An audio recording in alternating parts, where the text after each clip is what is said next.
Hello, welcome everyone to our first episode of Adventures in Time and Space, a Doctor Who podcast. I'm Stephen, and I'm joined by. Mike. Tom. So let's talk about the premise of our podcast. It's three guys watching and reviewing Doctor Who. That's basically it.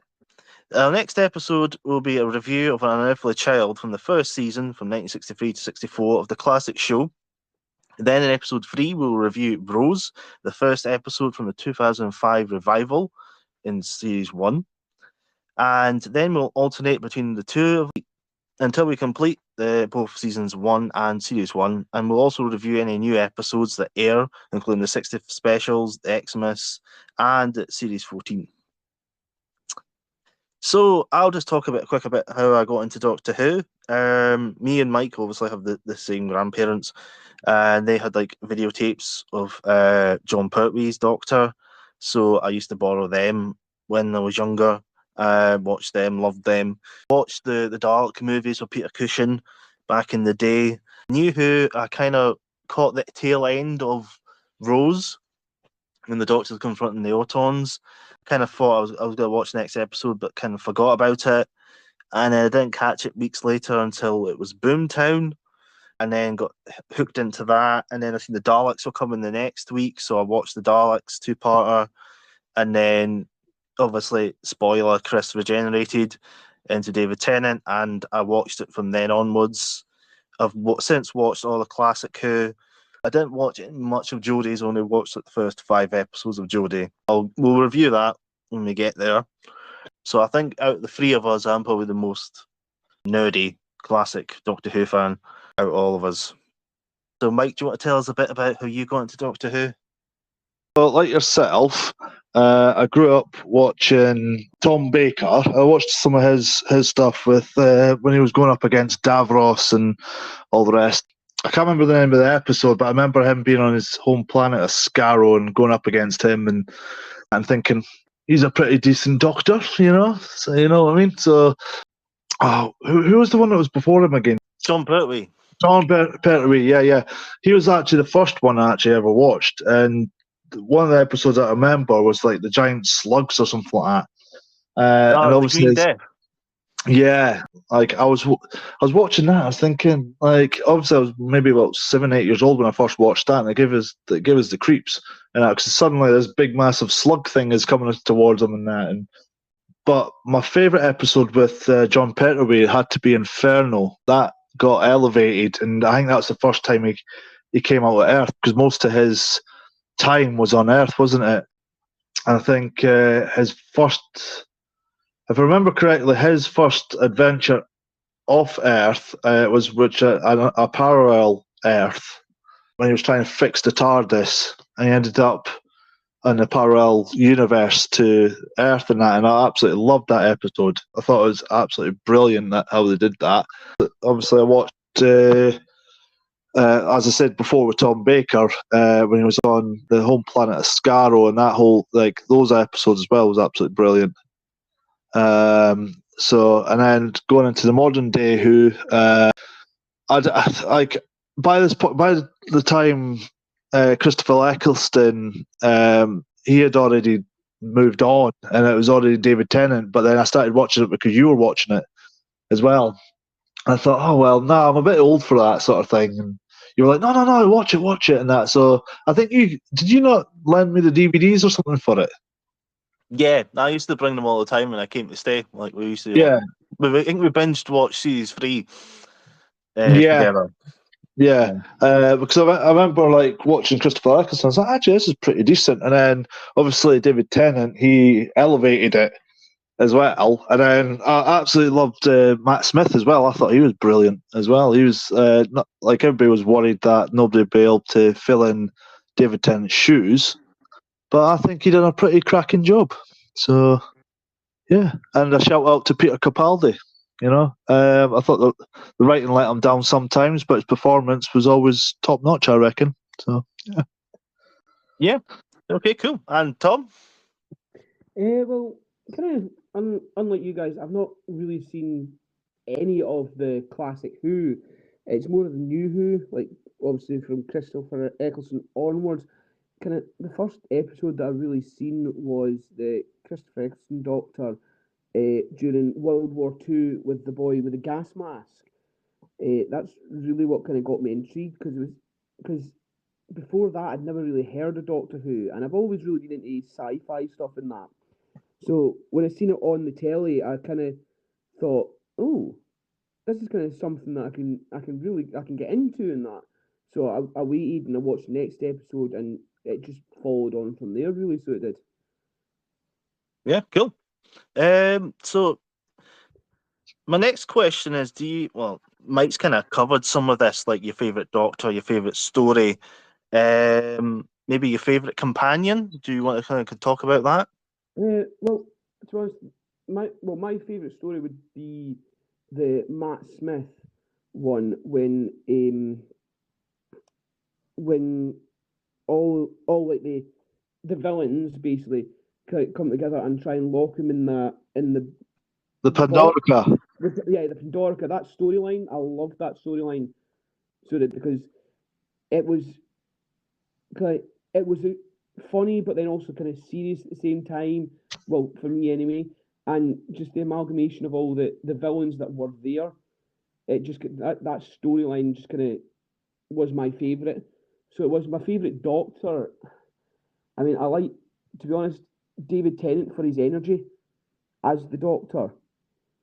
So it was, and it's just the way that he held himself and portrayed him. Villain, it's kind of hard to choose. So it is for the villains, because there has been some really good ones and some really shockingly naff ones. I mean, everyone's going to like different villains and doctors and storylines and all that, but in my opinion, most villains were good. Some were just like, yeah.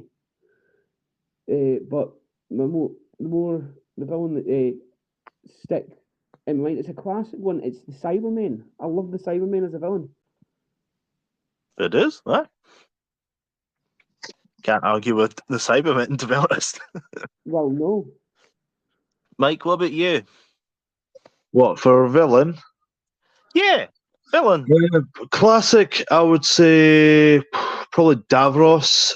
Each time you saw him, he got creepier and creepier, especially with like the makeup and the voice and everything else. But then each time Davros, like even in modern day Who, like when Davros showed up, you know that like I don't know if we're supposed to like swear on this, but shit was about to go down. Basically, you can bleep You're allowed that. to swear. We've got explicit content. It's fine. You can swear whatever you want.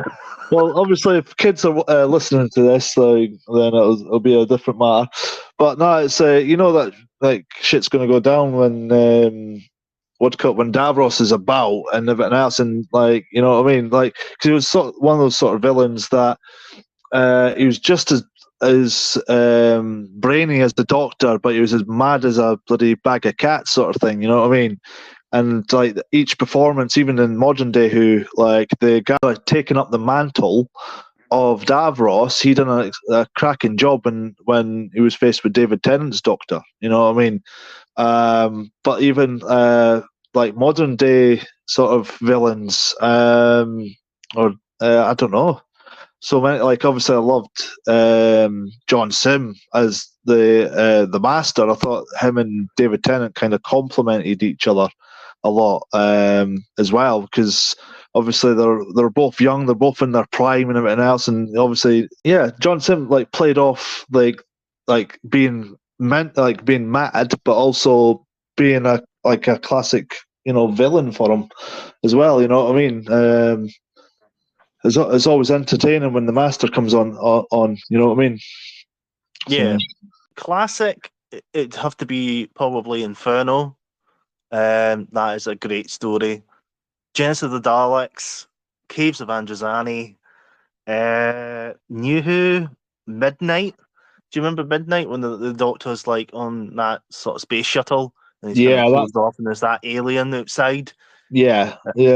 That's a great episode. I thought all the acting in that episode, not just David Tennant, but all the supporting cast as well were like top notch. Like everybody elevated their game, and they all Yeah. used. You could tell that they're all using their imagination of what could be out there, sort of thing, and everything else, and it just elevated the whole performance, which Yeah. was great. And I think to a certain degree, and maybe David Tennant will probably say this himself, but it elevated his performance as well because. At one point, I remember he's just like staring into space, like crouched down. Which, by the way, I've tried, and it hurts the knees like mad. Yeah. But like for so long, he kept that up for so long, and he kept going, and it was incredible how he did that. Like, bear in mind, he's got a bad back as well. He suffers from a bad back. Yeah. It's not fun. No. Yeah. So shall we move on to the origins of Doctor Who from 1963?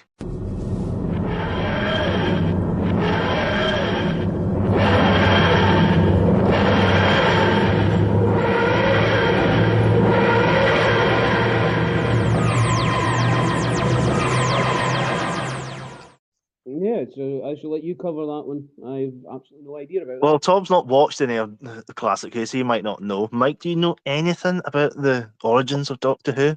I've got a couple of facts that I've looked into. Go on then. Tell us. So I was reading an article a while back, and it had what's his name? It played Stephen in the classic Who. Peter Purvis. That's the one. And Mike's gone, everybody. it. And he has pressed the button by accident. This is awkward. Oh, getting on so well there. I know. Can we add him back? Ah, Jesus. I think we just uses the link again. Hold on. I'll send him another one. Oh, here he is. He's back. I'm back. Oh, you're back. Sorry, I pressed the wrong button. He nipped back in time. No, but like going from what I was saying, there was an article, and Peter Purvis was saying that during the initial filming, he found it quite difficult to work with William Hartnell. He said that he was a lovely man and everything else, but he had a hard time remembering his lines as well, and his lines had to be fed to him a lot of the time, which obviously caused a lot of frustration. And obviously, it took time and effort for each episode. They're also the woman. Hold on. Maureen O'Brien, who played the first female companion, only was written out of it after a few episodes. Maureen O'Brien was not she didn't play the first companion. No. Yes, she did.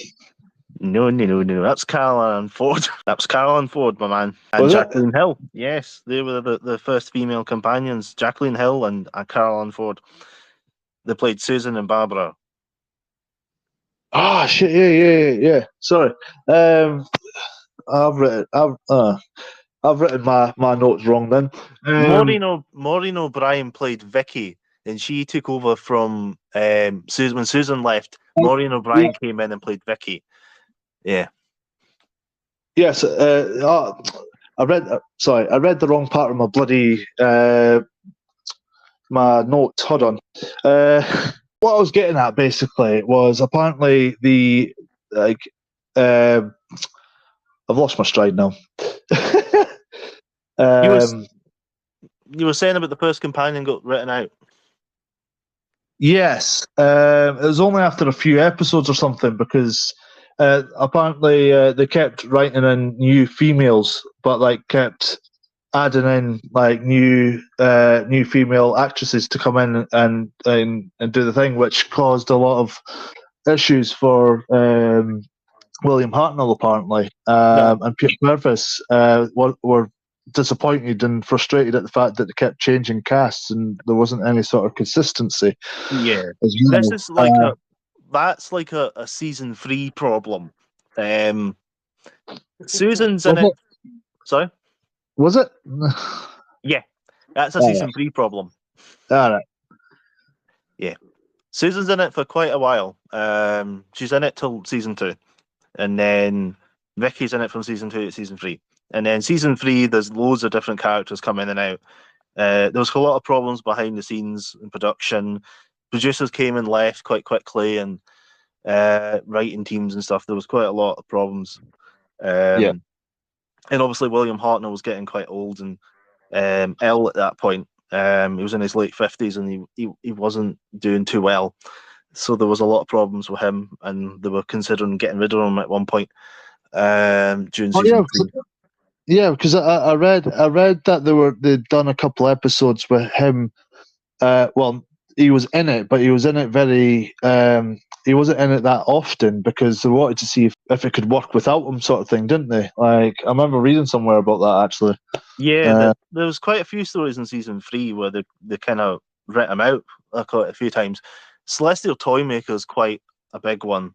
There's he's not in it for like 2 episodes, and they were considering whether to change the Doctor then to someone else, but they didn't. It got poo-pooed on from higher ups, so they stuck with him for a bit longer. Anything else, Mike? So I'm just looking at my notes. I know how they did the visual effects for the opening scene, though. Oh, you mean the title sequence? Yeah. Cool. So sorry, I'm just looking at my note. Can you still hear me, by the way? Yeah. Still hear you. All right.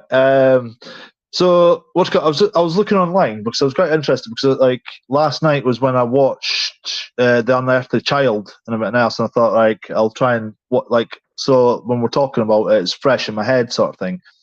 And actually, I actually wondered how they did this title sequence because obviously the visual effects wasn't great back then, were they? But apparently, so according to this, Doctor Who theme tune, because of this the same effect for the first 3 Doctors, basically the same title sequence, but they did was they got the camera. I read that apparently to make the title sequence, like the visual effects for the title sequence, they got the camera up against the monitor and made the visual effects for the title sequence that way, sort of thing, by pointing the camera at the monitor. Apparently, that's how we got and it obviously had the feedback to it and created the title sequence. Yeah, it was really amazingly done back in the day. Yeah. Like Tom, when you watch the first episode, you will see like the original title sequence come up. Yeah. They did it a little bit in the 50th, then the day of the Doctor. They kind of did a little bit of that, but it's amazing. Anything else, Mike? You've got there? I'm gonna have a look at my notes. I'll let you crack on, and I'll have a look at my notes again. All right, okay. So, 1963 was a big year for a number of reasons. There was the Great Train Robbery in August, where they stole well over £2 million. Cliff Richard had his big hit, Summer Holiday. If you've never heard that song, then I feel very sorry for you. The Beatles were hitting it off. They just started making a breakthrough. And BBC was starting to move away from live broadcast TV and making more pre-filmed material on tape that could be edited so that they were no longer confined to 6 sets, 4 cameras, and a single studio. In December of 1962, Canadian-born Sidney Newman arrived at the BBC as the new head of drama. Newman was a science fiction fan who had overseen such productions in his previous position at ABC, had a hand in creating the Avengers 1960s spy thriller TV series, and proposed the idea of a time travel show for kids when he was at the ABC. But it was shot down by the higher-ups as they said it was unsuitable for children. Once he got to the BBC, there was a problem with the Saturday night viewing figures. They usually had massive viewing figures for Grandstand, which was a sports TV show, and then they had great figures for the pop music program Jukebox Jury, which was a celebrity guest sort of show with a rotating weekly panel where they judged songs. So in between that, there was usually like a children's serial, like Oliver Twist, Dickens, that sort of stuff. But Newman came up with the idea for a new science fiction program would be great to grab the audience of a family sort of TV show to fit in between that. So they came up with the Troubleshooters idea. And this report was created by C.E. Weber, John Brabourne, and Alice Frick, and Donald Wilson. Now, Donald Wilson came up with the idea for a time travel idea for a show, but they were more looking at sort of the Troubleshooters, which was like a group of scientists from the future, kind of figuring out how to solve problems. They had a couple of characters that they fought. They had the handsome young man hero, the handsome, well-dressed heroine, aged about 30, and the mature man, 35 to 40, with some character twist. Sydney, when he read this document, he put a wee note in the side saying, "We need a kid to get into trouble and make mistakes." So from that, they introduced a younger teenage character. Sydney didn't really like the idea of the Troubleshooters idea, a group of scientists, because he felt that he wanted the show to be an educational show, and the fact that if it was a group of scientists, there's no one there that needs to be taught anything. So they kind of went back to the drawing board and went back with the time travel show. And they wrote another report detailing what they were going to come up with. And I don't know where the term Doctor Who came from. Some people say it was Sidney Newman that came up with that. Some people say it was Donald Wilson. There's a story about Sidney Newman saying that there's this old guy that comes out here, and he's like, and they're like, "Who are you?" And he's like, "I'm a doctor." And then like, "Doctor Who?" And he's like, "Yeah, that's it. Make that." And that was his idea. Whether that was him or whether that was Donald Wilson or someone else, there's no actual written record of that. But in the new document, they call it Doctor Who, and it's the general notes and background on the approach for the series. And they considered that 8 stories were needed for a 52-week series, each episode of 25 minutes. And so Sydney knew that he wanted to make sure every ending of every episode had a very strong cliffhanger to bring the audience back. So the characters were rewritten. So we had Bridget, or Biddy, a Whiffet girl of 15. You know, this was written in the 60s, reaching the end of her secondary school career. Then we had Miss McGovern, or Lola, 24. She was a mistress or teacher at Biddy's school. And you know, just called her Tallulah and just had a music number coming in. Aye, and if you didn't think that was good, the next character is Cliff. Or Cliff Richard, 27 or 28. Another teacher at the school. Huh? Because, like, if we had Cliff Richard, if your name was Cliff Richard, we could have a music number right there. It would be a song and dance, you know? Yeah. So Bridget obviously became Susan. Miss McGovern also obviously became Barbara Wright. And Cliff obviously became Ian Chesterton. So those are the kind of original character names. And Doctor Who was described as a frail old man lost in space and time. They gave him this name because they don't know who he is. He seems not to remember where he has come from. He is suspicious and capable of sudden malignancy, otherwise being a dick, basically. He seems to have some unidentified enemy. He is searching for something as well as fleeing from something. He has a machine which enables him to travel together through time, through space, and through matter. Now, through matter kind of means that they wanted him to go through like the ocean, molecules, oil, all that sort of weird stuff that they didn't really do. But that was kind of the idea of it. They wanted it to be sort of sci-fi, so they didn't want you to see the TARDIS. They wanted it to kind of be invisible.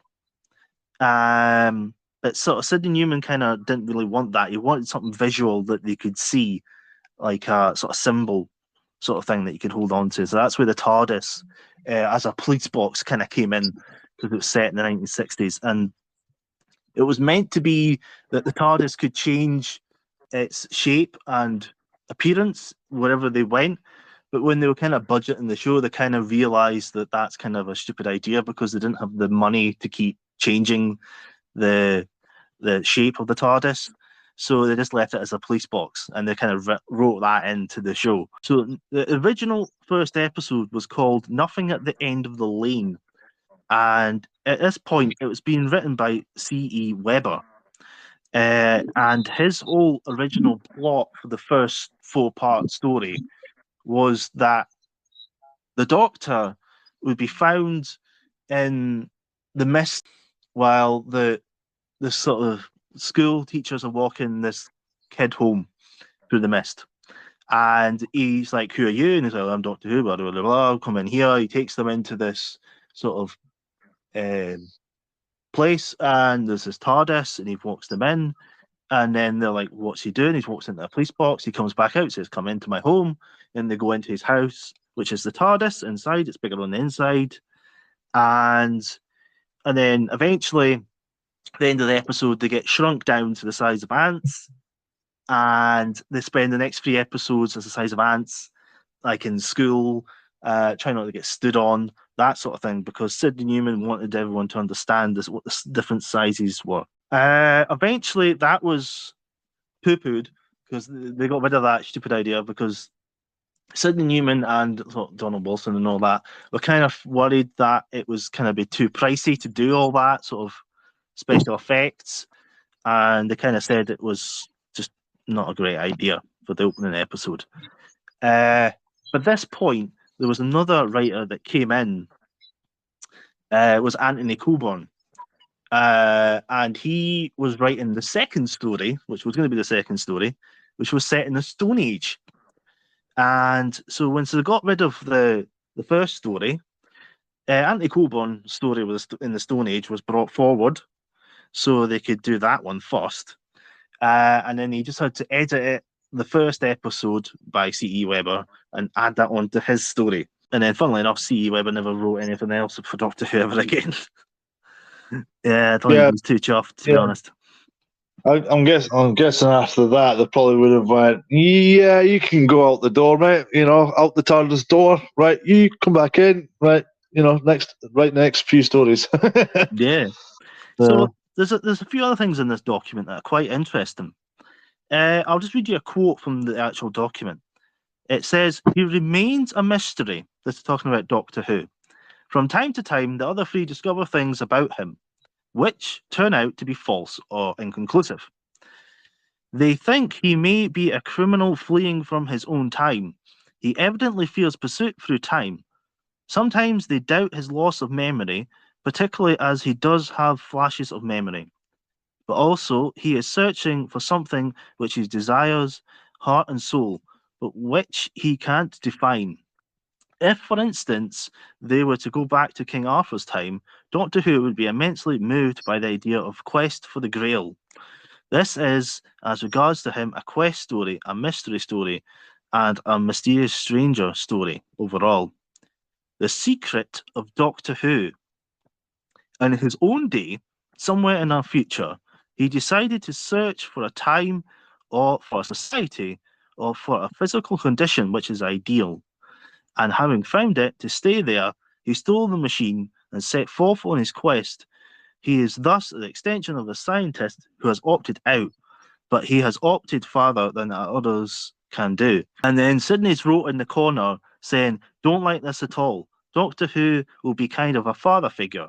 I don't want him to be reactionary." Basically, the second secret of Doctor Who, we're still not finished, by the way, the authorities of his own somewhat future time, not concerned merely with the theft of an obsolete machine. They are seriously concerned to prevent his monkeying with time, because his secret intention when he finds his ideal past is to destroy or nullify the future. Now, guess what Sidney Newman wrote next to that? What's that? Nuts. Nuts. Yeah, absolutely nuts. All right. Not these nuts or those nuts. No, that idea's nuts, right? We're not doing that. All right. And then it also goes on, by the third story, we could reveal that is a time machine. They witness a great calamity, even possibly the destruction of Earth, and only afterwards realize that they were far ahead in time. Or to think about Christmas, with which seasonal stories shall we take our characters into? Bethlehem? Was it by means of Doctor Who's machine that Aladdin's palace sailed through the air? Was Merlin Doctor Who? Was Cinderella's godmother Doctor Who's wife chasing him through time? Jacob Marley was Doctor Who, slightly tipsy, but what other tricks did he get up to that Yuletide? What do you think of that? Bloody hell. I'm sorry, but I kind of think they missed a trick with the whole the doctor's wife chasing him through time. Yeah, Yeah, that would have been comical, to be fair. In like the classic ones, because it would have just been perfect just seeing that, just randomly switching between. you know, it's funny because there's actually a story called The Chase, but it's got nothing to do with that. I know. They could have done that, to be fair. Could have done like a little Charlie Chaplin number as well. Hard chasing them through all time and space with like some sort of space hammer or something, you know? Yeah. Bonk them over the head. Punch and Judy. A space Punch and Judy show, you know? Yeah, exactly, yeah. Yeah. So Sidney didn't like that. He says it's pretty silly and condescending. So he didn't really like that idea,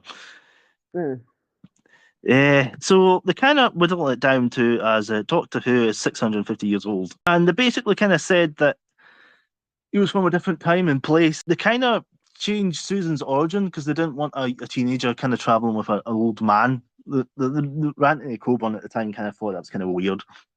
So he made her his granddaughter instead, and that kind of made more sense to him. Originally, she was going to be like some princess from a different planet, royal blood or something, but they got rid of that.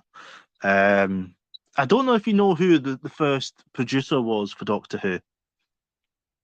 No. Would you be shocked if I told you it was a woman? Well, for the time, then because obviously women were struggling back then, weren't they? So, but was it a woman that was running the show, right? Yep, it was a woman producer, Verity Lambert. Right, okay. Nice. So stick that up, Bees. Well, to be fair, like it's good on her. Like, you know what I mean? Like, to be fair, she can take pride in the fact that she's a big a big part of the Doctor Who history that's gone on for 60 years. So, you know what I mean? That's something to be majorly to be proud of. You know what I mean? You know? Yeah. Especially like for the time back then, like women obviously didn't have a lot of rights, and they were fighting for their rights. Like, I think it was a few years after the show started up. I think they did, if I remember correctly, they did a strike in Dagenham. Actually, I think it was late 1960s anyway, and they did a walkout with the Ford factories and stuff like that, and stopped production lines and stuff like that, and they were quite successful in their strike as well. So there's like a lot of things going on for women back then as well. You know what I mean? So yeah. But I think that's like obviously a few years later, but that happened. But you know, but it just goes to show, like, even for the time back then, you know, like a woman's made something of herself. You know what I mean? Yeah. After initially offering like the producer spot to loads of different people in the BBC, Sydney offered it to Verity Lambert, who he'd worked with before at ABC. She was a production assistant back then, and he phoned her and he basically asked, "What do you know about children?" And she said, "Nothing. I don't have any kids." And he said, "Well, I'm put you forward for a producer for this new sci-fi show I'm starting up." And so she got the role, she got the position as the producer, she took it on, and she made it a success. Even the Sidney Newman disagreed with her on some things, especially about the Daleks, because he didn't want any bug-eyed monsters. He didn't like that sort of stuff. And we'll talk about the Daleks when they get to that second story. But that's what really projected Doctor Who off into the stratosphere. That's what saved Doctor Who, was the Daleks. Yeah. And if that wasn't the only story they had at that point, they wouldn't have done it. Well, the thing. Do you know how they came up with the idea of the Daleks as well? By the way, Well, in what aspect? I Like mean, the how- way they look, or He's gone again. he's probably looking at his notes. Yep. I'm back. Right. No, like there was. Can you hear me now? By the way, Yeah, we can hear you. right. As far as I understand it, the creation of the Dalek was from a pepper pot or something, and they're like, That's kind of like, you know, like a story that they tell. I don't know if that's entirely true, but we'll dig deeper into that when we get to that story. Yeah. That's a story for another time. yeah. In space. Yeah. The theme was written by Ron Grainer. He was pretty well known at that point. He wrote. I don't know if you've ever seen Steptoe and Son, the comedy show, back in the '60s in the black and white. Yeah, I have. Yeah. Tom, have you ever seen it? I can't say I have. No. Well, it's like this man and his dad, and his dad's completely insane. Ron Grainer wrote the theme tune for Steptoe and Son, and he also eventually went on to write the theme tune for The Prisoner. I don't know if you've ever seen The Prisoner. No, I don't think so. No. Tom, I don't think you've ever seen that either. I've never seen Prisoner. It's basically like a '60s show about a spy called Number 6, and I'm sure it's Number 6.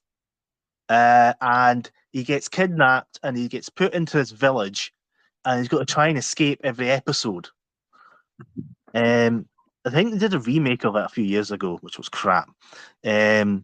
But it was a really good show. And so he just basically scribbled down the notes on a bit of paper and gave it to Delia Derbyshire, who went away and who worked on it and came back and completely changed it in so many different ways. He was completely surprised about how it sounded. Like, he was like, "Did I write that?" And she was like, "Yeah, kind of." And he's like, "All right." We've kind of talked about the sort of the intro title sequence. We kind of talked about that. I don't know if you know about how the TARDIS sound was made. I don't know. I'm not entirely sure. Well, basically, I remember hearing about it, but I can't remember how they did it now. it was basically the sound and the sound people. The guy kind of came up with the idea with it was kind of like the tearing of time and space. He wanted kind of a ripping noise, and they had like an old piano in the studio with like the front off, so you could see the strings. And he had like his mum's door key, and he kind of scraped it down the strings, and then they recorded it, and then they kind of pitched it, and then played it backwards and forwards, so it's kind of coming towards you and going away from you, and that's kind of how they mixed it, and that's still getting used today. Yeah, 60 years later. Right. Yeah, can't stop tradition. No, they've never changed it, and it's still in good use.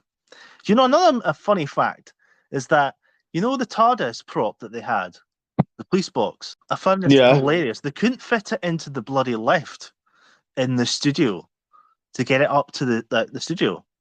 They couldn't fit the prop in the lift, so they had to get a new one. Oh, bloody hell! A new lift or a new prop? Yeah, because they couldn't fit it in the lift. It was too big. And the studio that they had was Studio D, Lime Grove, and everyone hated that place because it was too small and it was hot. And then when it got too hot, the sprinklers came on and soaked you. So that's the best place to do it, isn't it? Well, at least then, if they ever wanted to do like a rain scene or something in Doctor Who, they just need to make it too hot in there, and then yeah, that's all. So I don't know I don't know if you both, you probably won't know about who was kind of offered the role for the first Doctor, like how William Hartnell got the role. No. Go on, tell us, Stephen. I shall tell you. It was originally offered to a number of actors that were kind of film stars at the time. There was Hugh David, Leslie French, Cyril Cusack, and Alan Webb, all of which you probably never heard of. Nope. There was also a Jeffrey Belden, who was also known for he was known for playing sort of older characters. He was a young man, and he would go into like aged up makeup, and that's what they're kind of originally going for. They kind of wanted a younger man to play an older person, but he didn't really want to do it because like he was getting kind of bored of playing old men all the time, so he decided not to do it. Verity Lambert had seen a movie called This Sporting Life. Now, I'm pretty sure it's on ITVX still, but it's got William Hartnell in it, and he plays this old man who's really nice. And she's seen him in that, and she's seen because obviously I don't know if you know anything about William Hartnell, but Hartnell was cast quite a lot of the time as like a tough guy. He was in Carry On Sergeant in 1958, the very first Carry On film, and he was in The Army Game, which was like a TV program where he played like an army gruff guy. And they kind of had to kind of badger him a little bit, William Hartnell, to kind of take the role. They had to take him to lunch twice, not once, twice. He got a good lunch there. He got twice. And then eventually he kind of jumped on board to play the role, which he obviously loved. Daughter's granddaughter, Susan, was portrayed by Caroline Ford. She was cast. They were kind of looking at loads of different people for Susan as well. They were looking at, I don't know if you know any of them though. They're looking at sort of like Maureen Crombie, Heather Fleming, Camilla Haas, Waveney Lee, and they're looking at Annika Wilkes as well. Well, no, Annika Wilkes, Annika Wills. Sorry.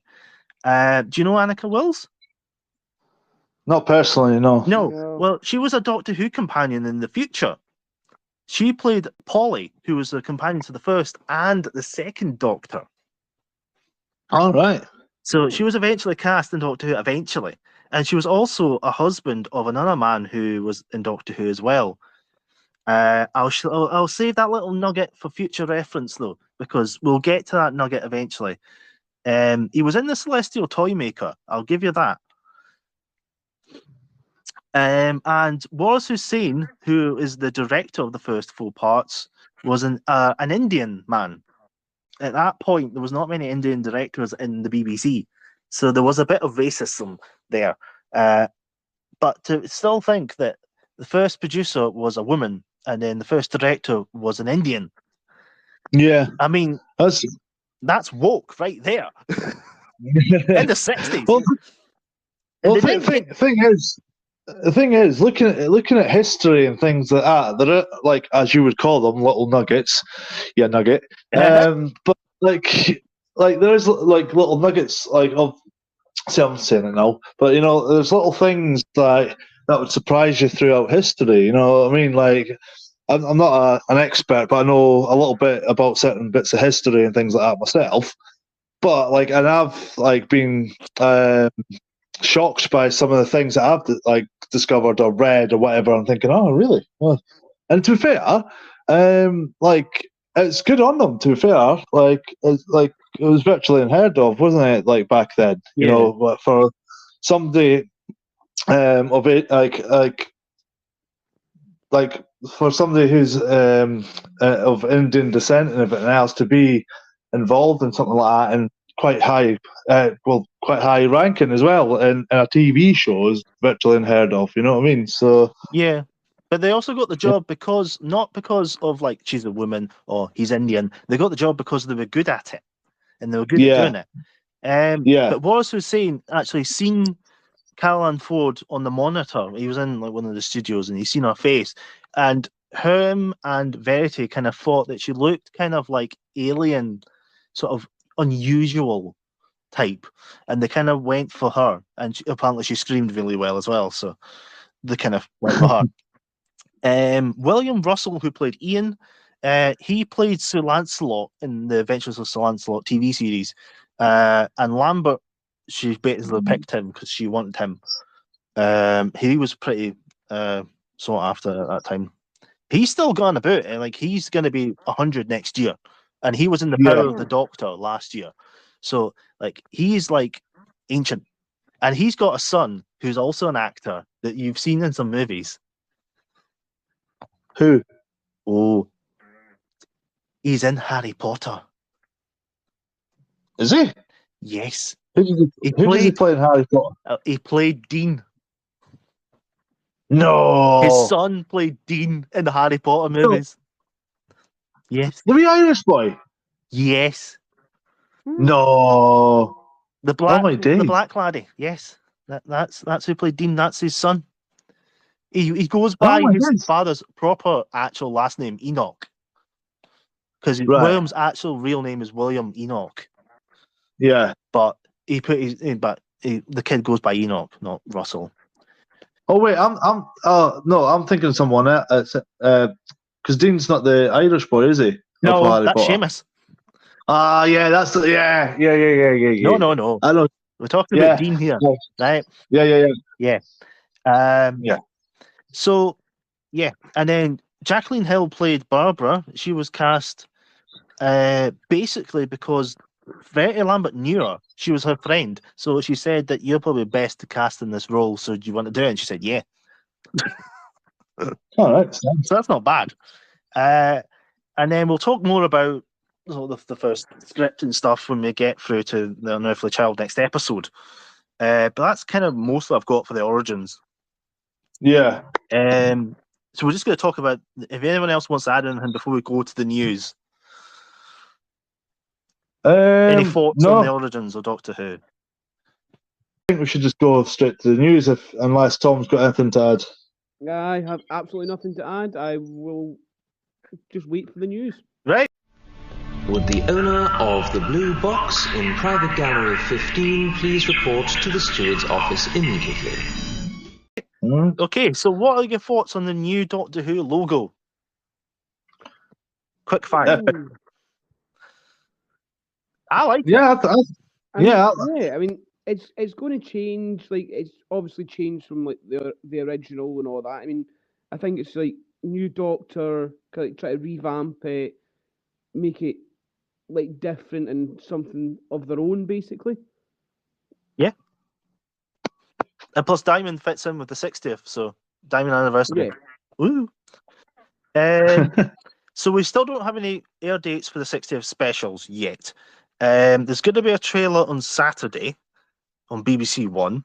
I'm thinking about 6:13, 6:15-ish. That's what I kind of heard.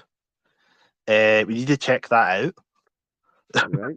Hopefully it'll give us some air dates then. Hopefully. We've been waiting long enough for it. Yeah. What do you think on the return of David Tennant and his costume?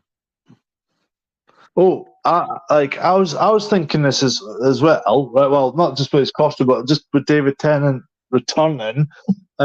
Which I just want to add, like, how incredible is it that the best Doctor ever is coming back? But I'm actually quite interested to see how differently he's going to play this version of the Doctor, because obviously it can't just be the 10th, like him playing the 10th Doctor, because he's now the 14th Doctor, you know what I mean?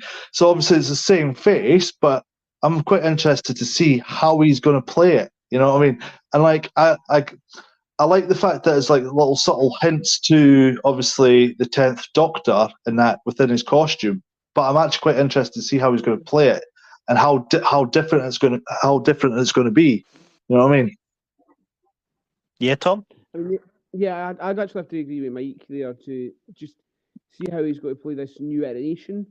Because, like Mike said, he's no longer like the 10th Doctor, he's the 14th. Even if it is for the short run that we've got, he's still like a new Doctor. Yeah. So is he going to play the same, or is he going to like change it up a little bit, maybe a bit more like serious or that, or just basically, it's got to be interesting to see where he goes with it. He does look a bit more serious in the trailers. Like from what I've seen, like from like the little clips and that I've seen, and that he does look a bit more serious than obviously the 10th Doctor. You know what I mean? So But we'll soon find out in November, won't we? So Yes, Yeah. not long. I've been reading stuff on Russell T Davies, and I'm not surprised because I kind of had a feeling that David Tennant was going to come back. Because when I said to you, Mike, like last year when I seen like the photos from the filming of the 60th, he was in a different costume. The TARDIS was the same exterior as Jodie's, which I thought was weird. And I've been reading like my Doctor Who books, a complete history of Doctor Who. And in them, Russell T Davies back in the 90s when he was thinking about bringing Doctor Who back, because he'd been doing it for like 5-6 years trying to get them to bring it back. We'll talk more about that when we get to Rose. But this little nugget was quite interesting because he was thinking about bringing Tom Baker back in the 90s to get people to come back to Doctor Who to generate interest. And that made me think, oh, David Tennant, you can bring David Tennant back, couldn't you, for the 60th to bring people back to, because Jodie's kind of Chibnall and that kind of killed it slightly. Yeah, well, I'd watch what you're saying with that because, like, I had a conversation with somebody not that long ago, and I just like I think she did the best job she could. Like, it's again, I'm not blaming Jodie. I'm not blaming Jodie. No, I'm not either. But I don't think I explained myself very well when I had this conversation with them. Because it jumped down my throat something rotten. Oh, you can't say that. Like, you know, she done an incredible job in that. Well, you can't say she done an incredible job with what she had, the material that she had, but the material let her down. It's the same with Peter Capaldi. Yeah. You know what I mean?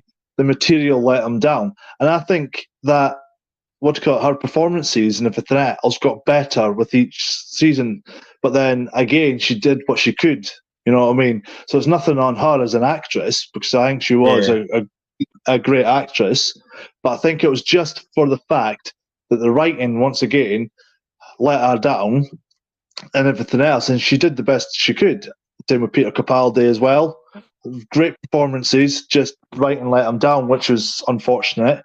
But this is the good thing about this sort of series is the fact that, you know, you have stuff like the 60, like anniversaries and that, and like, you know, to have like, you could maybe even do like an episode like at some point for like the 70th or whatever, or 65th or whatever, for like the Five Doctors again, and then, you know what I mean, like it's endless. You know what I mean? At some point, maybe even Christopher Eccleston might grace us with his presence once again. You know what I mean? So, but I think as an actress, she's done incredible. But like, this is what I tried to explain to the person, and funnily enough, I got called every name under the sun as well. I was like, well, no, like, don't get me, like, as I've just explained there, it's like, you know, it's nothing on her. It's just the writing and everything else that followed that let her down, you know? Yeah, I think the TARDIS was a bit crowded as well. I didn't think that really helped either. No. We'll move on. We'll talk about Jodie at another time. Anyway, we've got Russell T Davies coming back for his new run, as everyone keeps calling it RTD2. We've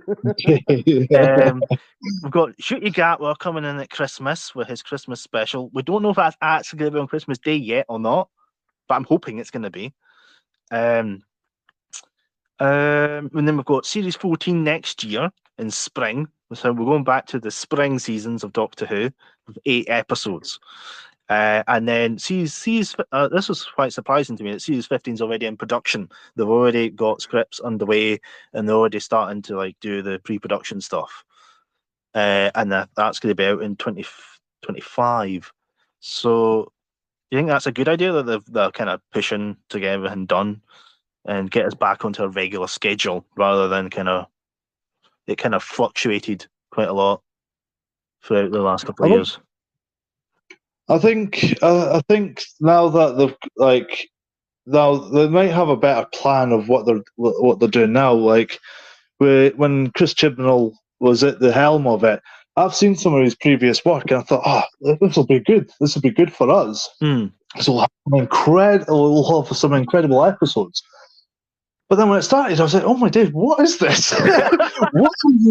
what are you doing? Yeah. You know, like, it's like, I don't know. It's like, I don't know. I think he was trying something different and trying to put his mark on it, which is all well and good, but nobody liked it. You know what I mean? I stuck with it. Like, unlike you guys, I stuck with it and watched it. I kept every time it was on, I watched it. I thought, come on, there has to be something. There has to be something. Yeah, it's got to be You know what I better. mean? But now that Russell T Davies is back at the helm again, I'm excited because he might have even fresher ideas as well, and you know, you might see some incredible things. You know what I mean? So it's just I'm excited for it. Yeah, there's definitely a big hype for the 60th and future with Yuta Gatwa.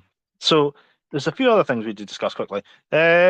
Season 20, the Blu-ray is coming out, is already out. And there's 9 discs from season 20. I don't know if you're aware, like quite a lot of classic seasons are coming out in Blu-ray now in big collection sets. Yeah, I know there's like I'll get like things up on my phone. I get updates and stuff like that as well, saying like, oh, such and such is coming out, and the Audible, like, 'cause I'm on Audible at the minute as well. I like listening to stuff on Audible as well. So I've got a couple of them saved on my wish list at the minute, but just like trying to get through the ones I've already bought and downloaded. You know what I mean? But it's just time, innit? Yeah. But yeah, they're doing like big upgrades to I think the most thing they've done is looking at the 5 Doctors with the 20th anniversary, because that's 40 years ago now. Did you see that they're going to release seasons 1 to 4 and David Tennant specials on Blu-ray? Oh, No, I didn't see that. That's releasing on the 13th of November, and it includes every episode in seasons 1 to 4 and the specials with David Tennant. Nice. 18 disc set. Yes. So that looks good. It's all right. Yeah. And then the blockbuster that is Stephen Rogerson. you know you can pre-order the novelizations for the 60th special. Again, I'll come to your library, mate. Yeah. They're coming out on the 11th of January. So. All right, sounds. And The Underwater Menace has been animated and has been released. It's being released. It hasn't been released yet. All right. So, yeah. There's only the episodes 2 and 3 survive of the 4-parter. So episodes 1 and 4 have been animated. But no, I think they've animated the whole lot. They've animated 1s to 4. Right. And then episodes 2 and 3, the actual proper episodes, are just like bonus features. So will that be on the BritBox then, or what's happening with that? How are they getting released? Yeah, it'll just be on DVD and Blu-ray at the minute. I don't think they'll add it to BritBox or ITVX until a good few years later. They haven't even put The Reign of Terror on it, and that came out in 2013. That came out 10 years ago, and they still haven't put that up yet. But they put some of the other ones up. They put up like The Power of the Daleks. They put up The Macra Terror. They put up quite a lot of ones already animated, so they might put it up pretty soon, maybe in a year or so. But they just animated episodes 1 to 4 in colour and 1 to 4 in black and white. And like I said, the episodes 2 and 3 that actually survive will be added extras. So I know we've only got one thing to talk about left. It's the Doctor Who 60th year poll. Still got time to go and vote for your favourite 5 stories. We've got till the 30th of September, and they've been voting pretty much most of the year for each Doctor, the top 3 stories. And I'll just run off the stories to you quite quickly, and you can tell us what you would pick. But I think for Tom, it's probably going to only be New Who, because that's all he's watched. Yeah, more than likely, yeah. Yeah. Okay, so for the first Doctor, we've got the Daleks' Invasion of Earth, the Time Meddler, the Daleks' Master Plan. Now, Daleks' Master Plan is quite interesting because that's pretty much all missing. So, we've got for the second Doctor, the Power of the Daleks, the Tomb of the Cybermen, and the War Games. For the third Doctor, we've got Spearhead from Space, Inferno, and the Green Death. From the Fourth Doctor, we've got Genesis of the Daleks, Pyramids of Mars, City of Death. The Fifth Doctor, we've got Earthshock, the Five Doctors, and the Caves of Androsani. The Sixth Doctor, we've got Vengeance of Varos, the Two Doctors, and Revelation of the Daleks. For the Seventh Doctor, we've got Remembrance of the Daleks, The Curse of Fenric, and Survival. For the Eighth Doctor, we've only got the 1996 TV movie, poor guy. The Ninth Doctor, we've got Dalek, The Empty Child, The Doctor Dances, Bad Wolf, The Parting of the Ways. The 10th Doctor, we've got Human Nature, The Family of Blood, Blink, Silence in the Library, Forest of the Dead. The 11th Doctor, we've got The 11th Hour, Vincent and the Doctor, The Day of the Doctor. And the 12th Doctor, we've got Mummy on the Orient Express, Heaven Sent, World Enough in Time, The Doctor Falls. And the 13th Doctor, we've got Fugitive of the Jejun, The Haunting of Villa Diodati, and The Power of the Doctor.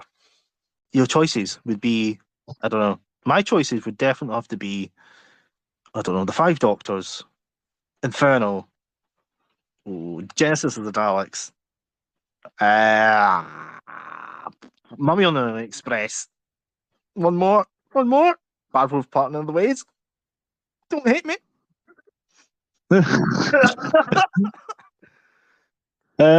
Mine would probably be Inferno. What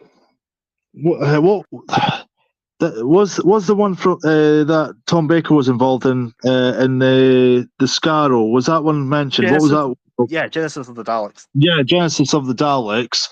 I'd probably say the Doctor Dances, because I thought Christopher Eccleston actually pulled out all the stops in that one, and that was actually quite rare for a Doctor Who story to end where no one dies, which I thought was incredible. And what was the David Tennant ones again? Well, you've got two more, by the way. You've got, let's have a look.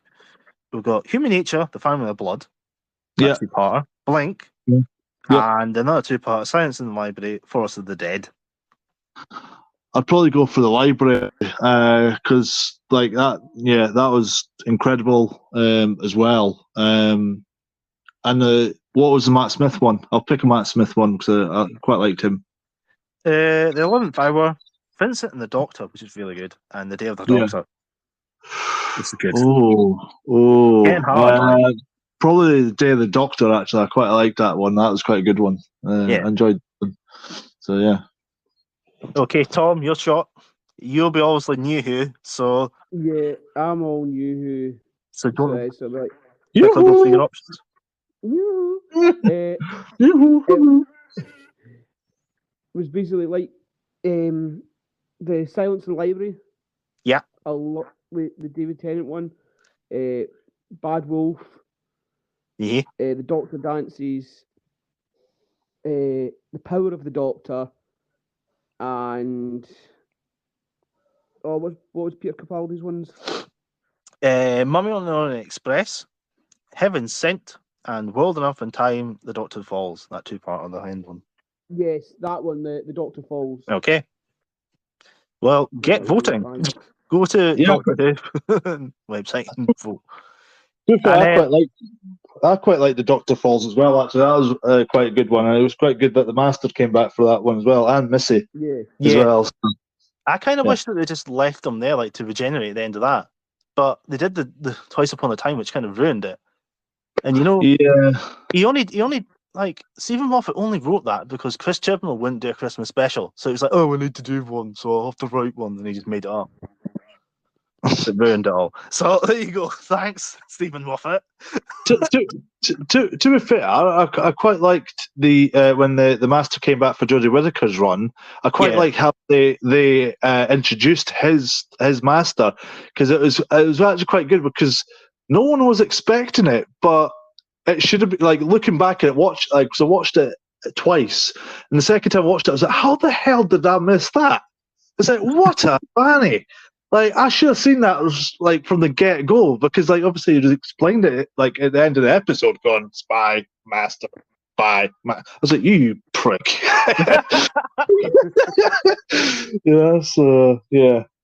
Anyway. Anywho. Okay. Any other thoughts? Final thoughts? No. No. Right. I think we'll just wait till the next episode. Right. So the next episode, we will review An Unearthly Child, the first 4 episodes of season 1 of Doctor Who. Yep. And so, thanks for having us, guys. Hopefully I didn't rant on too much, but we'll see you for the next episode. All right, Tom? All right, Stephen? yeah. Yep, we'll see you next time. See you See you next time. So thanks for listening. Take care. Bye-bye for now.